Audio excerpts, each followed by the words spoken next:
I'm Hemant Mehta. And I'm Jessica Blumke, and you're listening to the podcast for FriendlyAtheist.com. Lucien Greaves is the spokesperson for the Satanic Temple. You know his organization because they've been very active recently regarding church-state separation issues. In Oklahoma, where there was a Ten Commandments monument near the Capitol building, Greaves' group requested putting up a statue of Baphomet, leading to all sorts of chaos. They've also tried to put up a satanic display in the Florida Capitol building for Christmas, you know. And my favorite, after a Florida school district allowed an outside group to do a Bible giveaway for students, his group requested to distribute a satanic coloring book, which may end up leading to an end to outside book distributions for good in that district. So, Lucien, thank you for being with us here tonight. Should I call you Lucien? I mean, that's not your real name, but what do you prefer, and why do you use that particular name? Where did Lucien come from? And hell, where did your last name come from? Actually, that was pretty off the cuff. We needed to set up a Facebook page at the beginning, or thought we needed to set up a Facebook page. And I didn't want that attached to my actual profile because I was under the delusion that I could remain in the background. So I needed to set up another Facebook profile that could be an admin for the Satanic Temple page. So I chose the name Lucien Greaves for that admin, and didn't expect that I would take over the role of Lucien Greaves. But at the beginning, I had this kind of idea for the Satanic Temple that we could be more like anonymous, that we could do things and we could be pseudonymous, and there would be no central figurehead, and then we could maintain our anonymity and our privacy and try to avoid ruination of social lives and careers and that type of thing. But very quickly, I think with the pink mask, people already started recognizing me in pictures. I started talking to press, and it very quickly got to the point where I couldn't remain anonymous anymore. Sure. So now there's this kind of confusion where I don't mind that people know that I'm Doug. For consistency's sake, I often go by Lucien Greaves in my interviews nonetheless. So I would love to kind of start off by talking about what exactly Satanism is. I don't think most people have a really firm grasp on it, because on your website it says you don't actually believe in Satan, right? Right, I'm very open about being an atheist, and so this causes people to say, especially given the nature of the kind of activities we do and our very political nature, that it's strictly a prank or a hoax. And that's not the case either. I really think that we have deeply held values that we put together with this kind of narrative structure of Satanism. It's a metaphorical construct for us, but we don't think our beliefs are any less deeply held for it being a metaphorical construct, and they're just as given to legal deference as any other religion. And I think that's a very important fight to fight, that religion can be divorced from supernaturalism and should be. If I didn't know you were Satanist, I would probably call you a secular humanist, just given your self-description on the website of what a Satanist is. You know, you believe in good. You believe in, like, helping other people. It sounds awesome. And then as soon as you see the word Satanist, people are like, oh, whoa, what happened there? Well, we've gotten a lot of positive comments and positive press from the humanists and atheists, especially in light of the Orange County decision to not distribute the religious books due to our presence there. But I think the best insight into why we're Satanists or what Satanism is would come from kind of an analysis of what I think we got the least amount of good press about, and that was the Black Mass event at Harvard.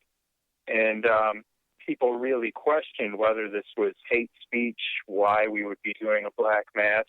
One thing that was completely missed by a lot of the press was what we billed this as to begin with. It was an academic event, and we're trying to demystify this idea of Satanism. And the Black Mass was never a thing that people really did. So It let was me more of a... let me ask you about this, because I want you to explain to our audience what exactly a black mass is, because it's kind of like a Catholic mass. It's supposed to use a consecrated communion wafer, which is really like the big deal in all this. So what is a black mass? Well, I think that it started as Catholic hate speech against maligned groups that they would refer to as heretics or witches or whatever else, some out-group, and that they would want to purge, and they would justify this by attributing these crimes to them that never existed, that they did these sinister, evil rites in which they would murder babies, defile a consecrated host, and these types of things. And that was not happening. It was kind of this idea based off the witches' Sabbath that then kind of merged into this Catholic narrative of the Black Mass.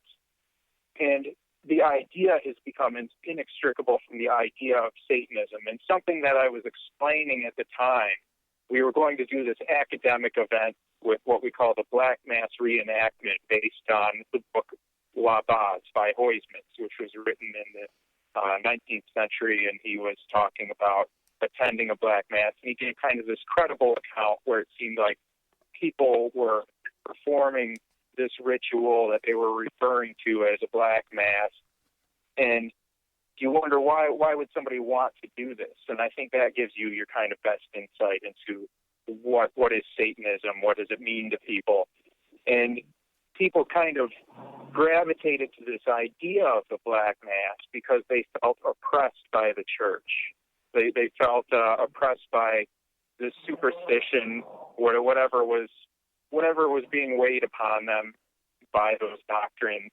And it was kind of a personal declaration of independence for them, not necessarily an attack upon the church, but it's a way of kind of undermining that cultural programming that somebody's grown up with. And you were trying to reenact. You were trying to reenact all of this at Harvard. I was trying to give an academic presentation that would demystify this idea, give this historical background, and talk about what that means to people today, and why some people do embrace blasphemy or blasphemous images, why they embrace Satanism, and how they can attach a permanent values onto that. And it doesn't have anything to do now with a direct assault upon any group of people or church.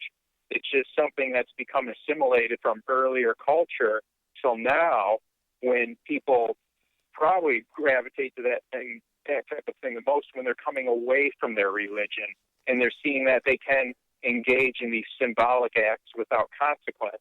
And I really think that's a growing experience for people, and for lack of a better word, it can be transcendent. And in that way, people can really embrace Satanism as a religious choice. And this was something that Harvard's people saw as so offensive. I mean, even the president of Harvard was like, yeah, we don't want to see this on our campus, basically. Well, even she didn't seem to bother to acknowledge what the event really was. We were clear that we weren't doing a Black Mass. We're doing a reenactment. And, of course, in our case, we don't really see a reenactment of a ritual as any different from a ritual, but we are also clear we weren't using a consecrated host or weren't doing violence onto anything. It's like a Civil War reenactment, even though you're like not trying to promote the ideas that they were fighting about per se. Yeah. We're just saying, look, this is important for historical sake, in a sense. Right. And just the act of, as I was saying, the engaging blasphemy, I think it's a good window into kind of the culture of Satanism and the kind of psychology that gravitates people to it. So it's not going to be something that's important to all secular humanists. I'm not trying to say that this is a kind of movement that could absorb atheism or define atheistic values. There's a lot of different atheistic religions, in fact, and not all of them are going to resonate for atheists of whatever stripe they are. But it so happens that we're atheists who feel we have a religion, and it's Satanism. Well, we talk a lot. We've talked a few times on this podcast about names and labels. They're important to people. People say they don't believe in God, but I don't identify as an atheist. They prefer humanist or bright or whatever.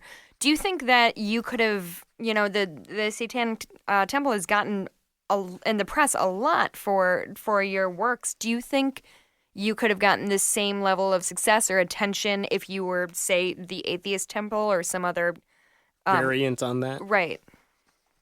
I think we've already shown that that would definitely not be the case, and I think that was never more apparent than when we submitted to put a holiday display in Florida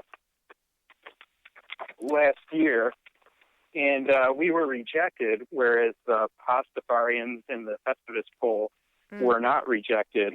And it makes you wonder why. The Pastafarians seem to be openly making a mockery of religious symbols, and people feel or claim to feel the same about us.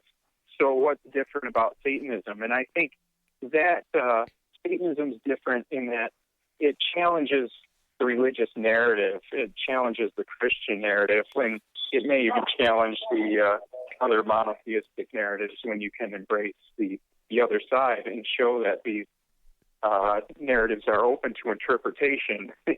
It's worth noting that your display that you wanted to put up in Florida, for those who aren't aware, it was a Bible verse, I believe, and it was kind of like one of those. I don't mean this in a disrespectful way. It was kind of like one of those shoebox panorama. What is the word that you make in grade school? Like one of those displays that featured a Bible verse and then a depiction of that Bible verse. But it wasn't one that's like favorable to Jesus. It was like something about hellfire. Correct me if I'm wrong there.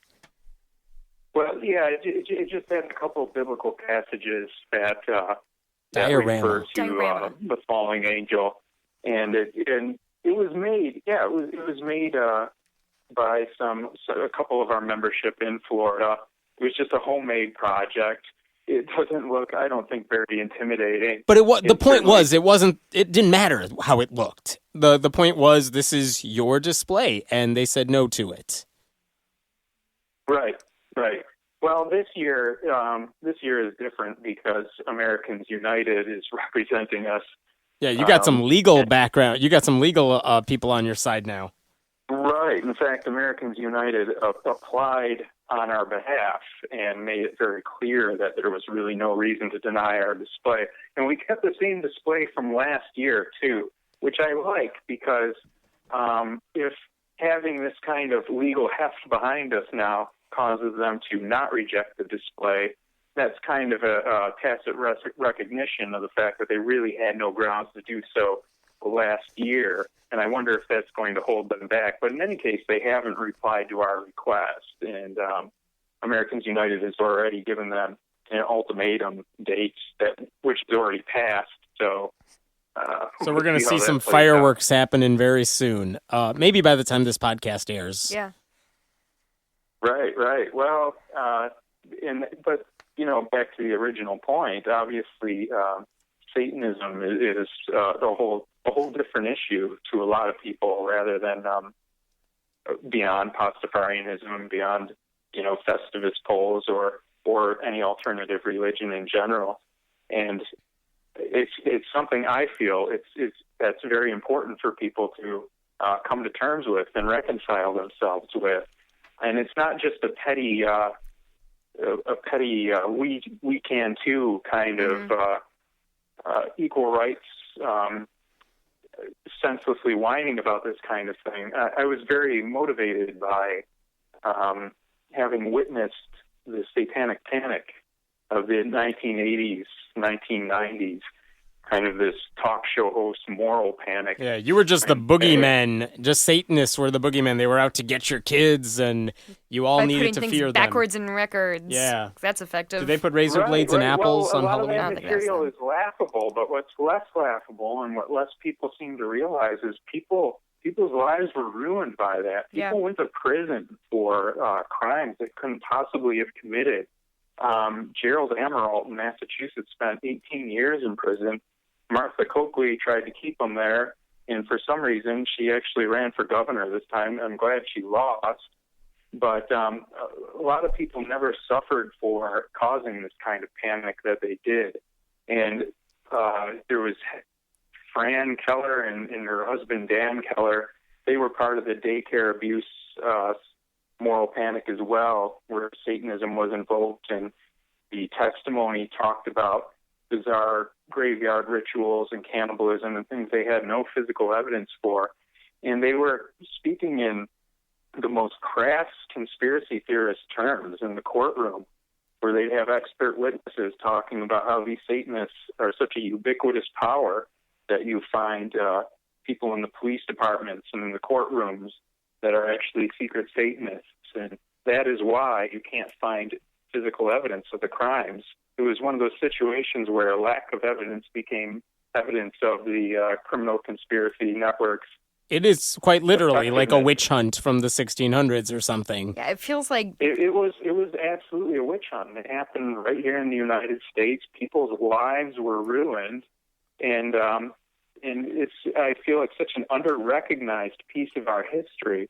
But it helped me to realize that if you have this kind of floating out group, this kind of label that you can just throw at people, it's still harmful.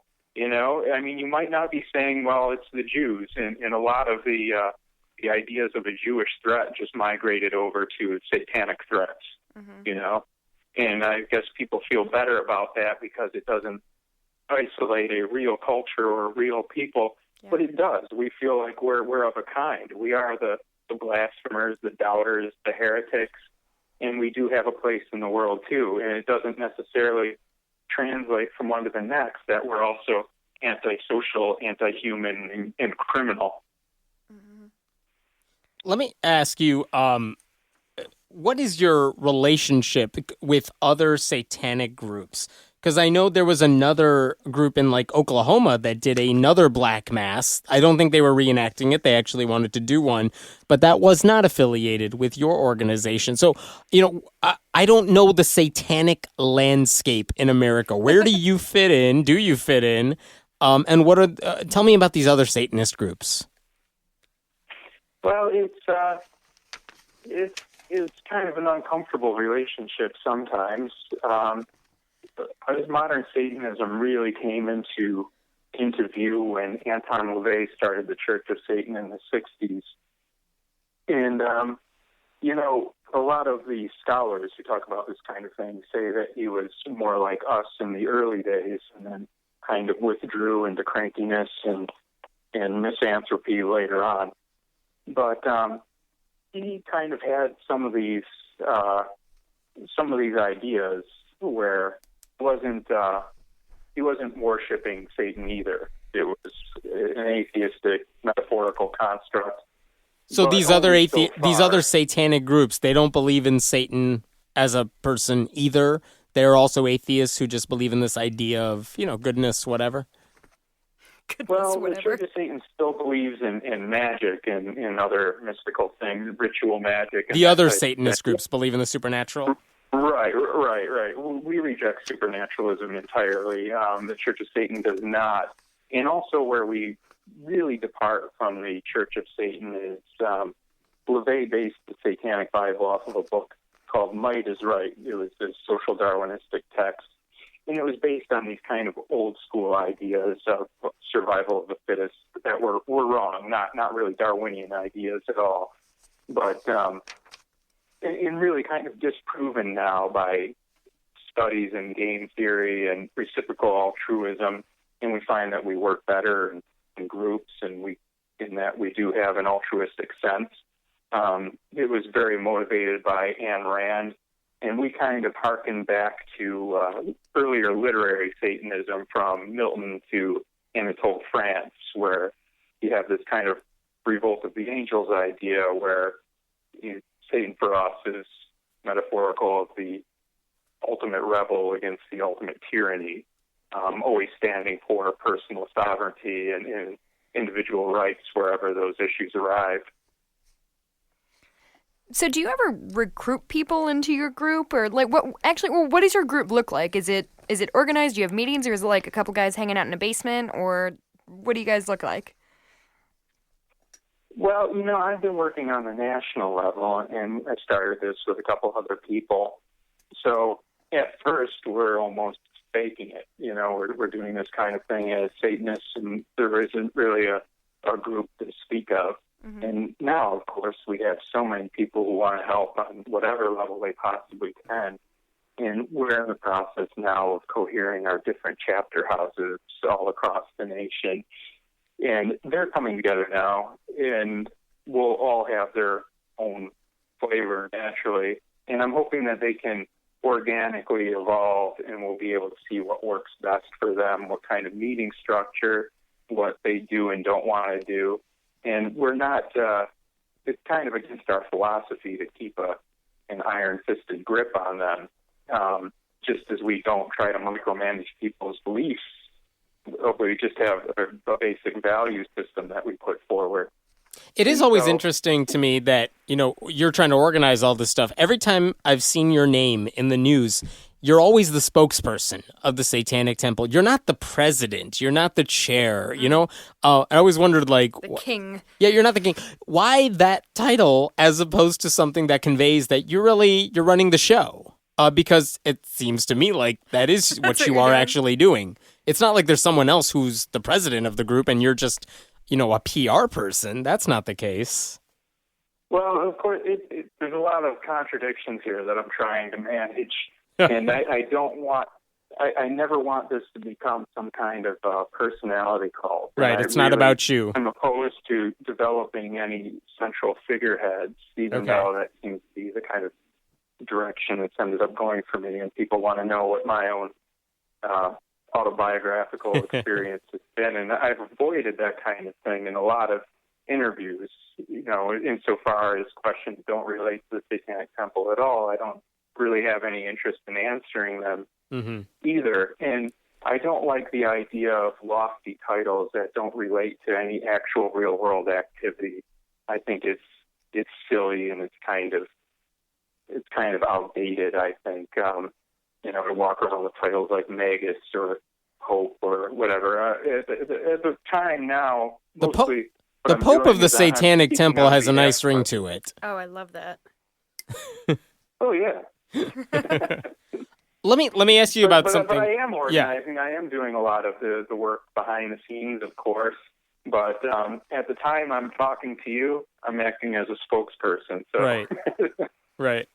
Okay, let me ask you a serious question. We referred to this at the beginning of the conversation, but the first time I heard about you and your organization was when the Satanic Temple conducted a pink mass, and it was over the gravestone of Fred Phelps, the Westboro Baptist Church guy's mother. And just to be clear, this is a ritual that involved gay guys making out over her grave, lesbians making out over her grave, you putting your own dick atop her gravestone in the hopes of, at least ritualistically, in the hopes of turning the dead person into a gay person. I think one publication said it was like Mormons baptizing the dead, only much gayer. And, I mean, it's kind of hilarious and kind of disrespectful.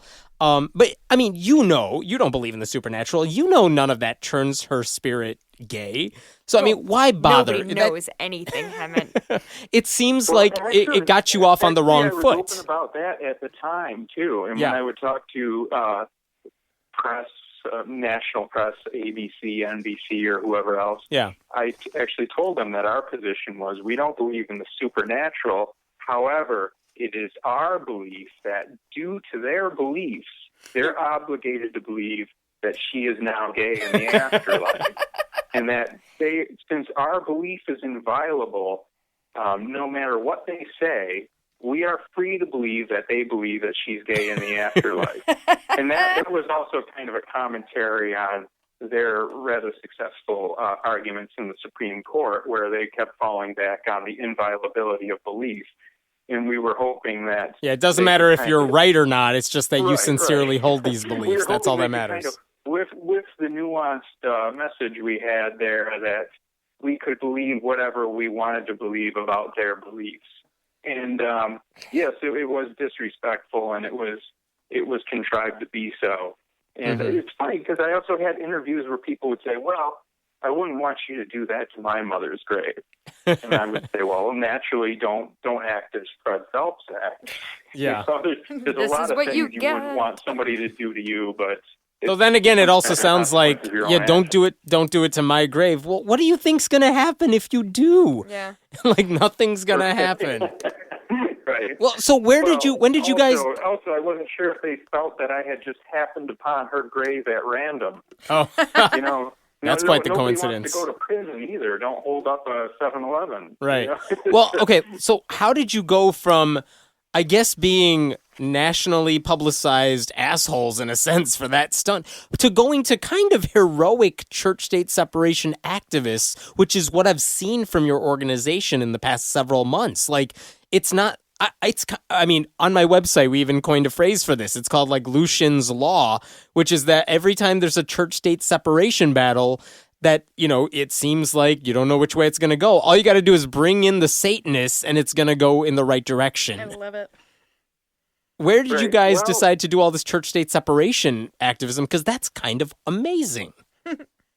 Actually, that was what we had in mind from the very outset, and we had things in mind like the Monument campaign at the time we went to go do the Pink Mass. So even though you see us doing this Pink Mass first, and it's kind of this, you know, shocking event that rattles people up and you know, makes them really question: are we a joke, a hoax, political, or an actual religion? What's going on? And then we move into these rather cerebral arguments, I think, for church-state separation that they're certainly not expecting. I still do interviews now where people comment that they didn't expect me to be very articulate, but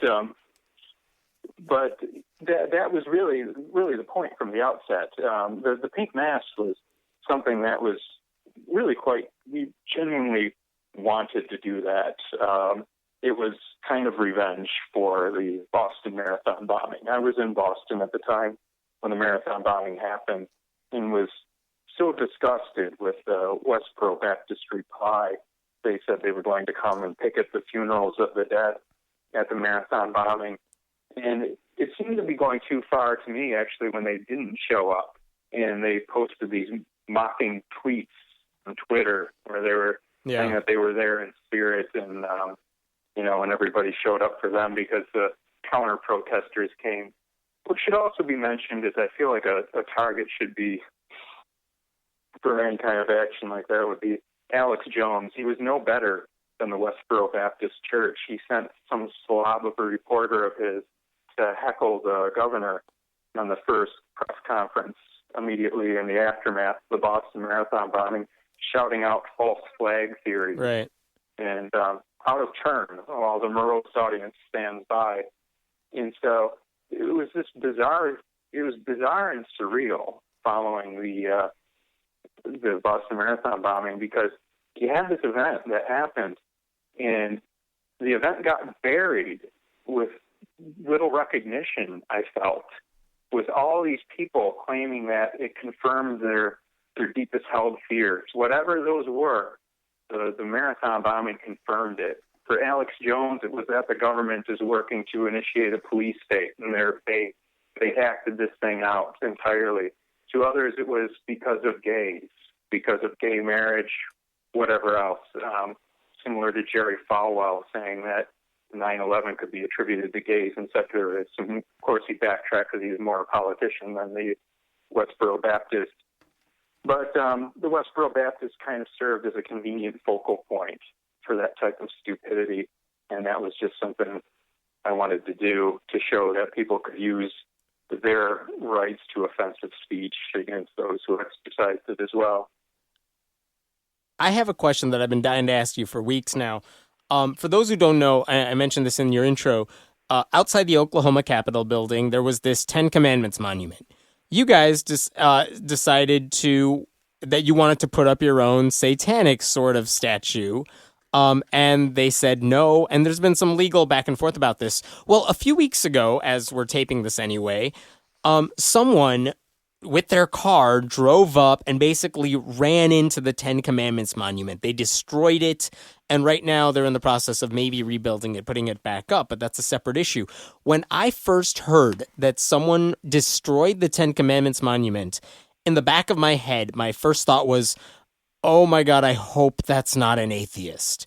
because that would suck. That's not the way you go about protesting, that sort of thing. And I wonder if, because you guys were the main opponents of this Ten Commandment statue, or more that you were the ones who were pushing to get your own stuff up there, did you have that thought in the back of your head that I may have convinced someone to do this? And by the way, I should point out, it was actually a Christian who was maybe off his medication who ended up doing it. Oh, no. So it wasn't an atheist, it wasn't a Satanist, whatever. Did you have that thought, at least for a little while, in the back of your head, like, I may have convinced someone to do this? Immediately. Actually, the first I heard of it, they were already saying it was a Satanist. Yeah, and they were saying that Satan told him to do it, which is apparently where he was coming from. I don't know. As a Christian, they were saying Satan told him to do it, just like you hear a lot of pastors saying, if you do something wrong, it was Satan. That's not necessarily someone saying Lucien Greaves made me do it. Right. So it's a Christian who is saying that. But I did hear people suggest your people did it. It doesn't matter. I mean, if he was actually a Satanist and he was actually a registered member of the Satanic Temple, we'd never hear the end of it. He might as well say Lucien told me to do it. Right. And it's funny because were you worried? A week later, another mentally disturbed Christian, self-identifying Christian, cut off the head of a kid in Oklahoma, claimed he was practicing witchcraft. But the kid was practicing witchcraft, so he beheaded him. Oof. And this was not a very huge national story. It's definitely something that did get some attention. But I was thinking then again, imagine if it was the other way around. You know, if somebody says he's a Christian, he cuts off somebody's head, people say, well, he's not a Christian. You know, obviously his religion had nothing to do with this. This is a mentally disturbed person. Which they would never do if it was actually a Satanist or something. Right. Somebody invokes Satanism, we will never hear the end of it. And there was cases like that, of course, in the 80s. There was a kid, Sean Sellers, who killed his parents. And he said that Satanism made him do it. And he ended up on Geraldo and all these other things. He had this very ostentatious conversion to Christianity when he was in prison. It seems clear that he was, it seems he was sociopathic and was trying to avoid the death penalty and thought maybe this conversion could help him. But his story about being involved in Satanism didn't even make sense. As he talked about it, you could tell he had this kind of anti-Satanist conception of what Satanism is, and Satanism could be blamed for these kinds of things because that's what Satanists do. And so when the Ten Commandments get run over, I knew immediately we needed to release a statement and make clear the position we had all along was that we weren't asking for the Ten Commandments to come down. Our position has been that if the Ten Commandments are there, we want our monument there. If the Ten Commandments come down, we don't want our monument there. Mm-hmm. So I wanted to be quite clear that this wasn't something that would help us. You know, this wasn't obviously wasn't somebody working toward our benefit. Right. You know, and then as you said, it turns out the guy was supposedly this devout Christian who had some kind of mental disorder. Sad case, clearly. Off his medication, goes and runs over the Ten Commandments monument. So now you don't hear a whole lot of the story, but the governor said that she was dedicated to even helping raise private funds to put it back up, and they seem very dedicated to putting the Ten Commandments monument back up. So we're moving ahead with our plans nonetheless. Well, thank you so much for joining us. And, you know, as I said before, I'm a huge fan of the church-state separation work you guys are doing right now. Yeah, absolutely. It's always seems to be that if Christians are doing something, atheists always seem to be the bad guys. Mm-hmm. You know, when we come in and say, we just want to be treated equally. And it's kind of interesting to just watch, like, Satanists thrown into the mix here and saying, yeah, we're raising our hands. We want in on this too. And then everyone's like, oh, we should stop trampling over the Constitution now because it's working against us. So thank you for everything you're doing, and keep up the good work. Thank you so much. See you this weekend. All right, man. I'll see you soon. We'll both be at Skepticon this weekend as we're taping this. So thanks so much, and we'll talk to you soon. All right. Talk to you soon. Bye. Thanks for listening to the podcast for FriendlyAtheist.com. This episode was taped at Cinnamon Sound Studios in Aurora, Illinois, and the music was written and performed by Brad Chagdis. If you like what you're hearing, please consider making a contribution at patreon.com/Hemant, that's He-Man T. We appreciate your support. I'm Hemant Mehta. And I'm Jessica Blumke. We hope you'll join us next time.